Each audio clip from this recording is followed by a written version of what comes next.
Hello, I'm Chris Lappin. I'm delighted to be joined on the line by former Arsenal and Portsmouth midfielder David Hillier. How are you doing today, David? Hi, Chris. Yeah, fine, thank you, mate. Yeah, so you joined Arsenal at 14, but how were you spotted? Yeah, I think it was just through sort of local scouting networks, really. Over in South London, one of the Sunday leagues. Got spotted through that, really, and through the school system. And then you went on to captain the Youth Cup winners side. That must have been a proud moment for you. Yeah, I wasn't actually the official captain of the team until the final stages of the competition. But yeah, it was fantastic, because we hadn't won it for a few years, and we had a really good side, with some really players who obviously went on to make decent careers. Yeah. In that side, and it was fantastic being part of that. So Steve Morrow and Kevin Campbell were part of that side. Yeah, Steve Morrow, Kevin Campbell, also the goalkeeper Alan Miller went on to play. Paul Dickoff was sort of in and out of it at that time, so yeah, there was quite a few players. And then you broke into the first team in 1990, age 20. Do you remember your debut well? Yeah, it kind of came a bit quick, really. I think on the day before the game, one of I call them the first team because I was still really a reserve player at that time. One of them was not at training, and the gaffer called me and just said, "You're going to be going to the game tomorrow night and you're playing." And that was Chester away in the Rumbelows Cup. So yeah, it was. I didn't really have much warning, and it turned out to be a bit of a wet, muddy game, but we got through. It's probably the best thing, is you don't think about it too much. So how did it feel about playing in the Championship winning side in 1991? Well, I suppose really the rest of the season just carried on like that. Because I'd done no real preparation to be a first team player, and I just got in the squad and just sort of carried on. And Gaffer was happy with what I was doing, played every week, and weren't really until the sort of end you realise what you've achieved. And I suppose it's a dream start for anyone's sort of first team career, really, to go on and have a decent season and win something. Okay. And when the Premiership started in '92, from a playing perspective, did it feel different, or was it just like a change of name? I think sort of it did feel a bit different because we had slightly more probably of an influx of foreign players. Yeah. There seemed to be a bit more money around, so there was deals going on left, right, and centre. But we'd sort of been preparing for that for a couple of seasons before, really. With foreign players. So when I first got in the team, it was probably maybe one or two in every squad. And by the sort of the inception of the Premier League, there probably could have been sort of up to 30-40% of the players could have been from sort of overseas. So yeah, I think there was a bit of a change because of the money side of things. Yeah, you had a bit of heartbreak in the early 90s when you missed 3 victorious cup finals due to injury. I did, that's right, yeah. Yeah, I think when you've sort of been involved in the team, all the way through the rounds as well, it's disappointing, but that's part of it, really. Did you still get a winner's medal when you played in the final? Yeah, I still got winners' medals for both finals.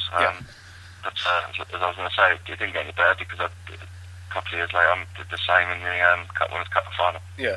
Missed that, for injury, so I suppose it's something you get used to. But, so yeah, really disappointed. I got injured. I think I got injured up at, I think it was Middlesbrough.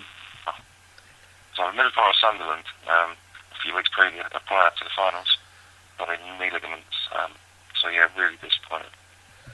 So, looking at the current squad, who do you wish you could have played with? Who do I wish I could have played with? That's just, I've never been asked that really before. Good question.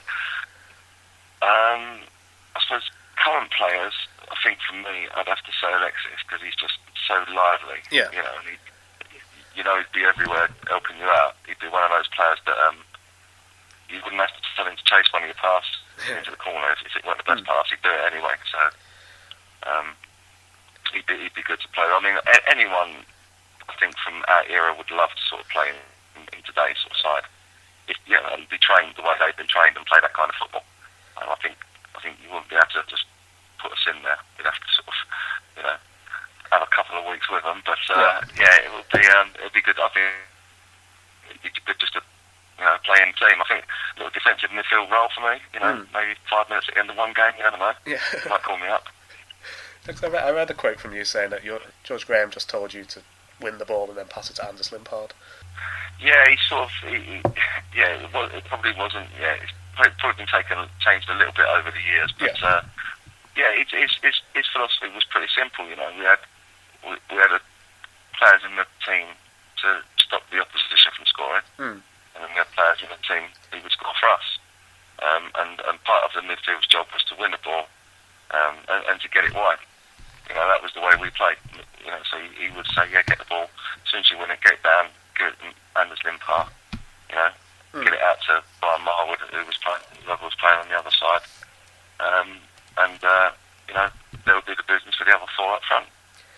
It wasn't like we didn't get to go forward because we took turns as midfield players, but that was the general philosophy, was to give it to those players and let them do the forward stuff.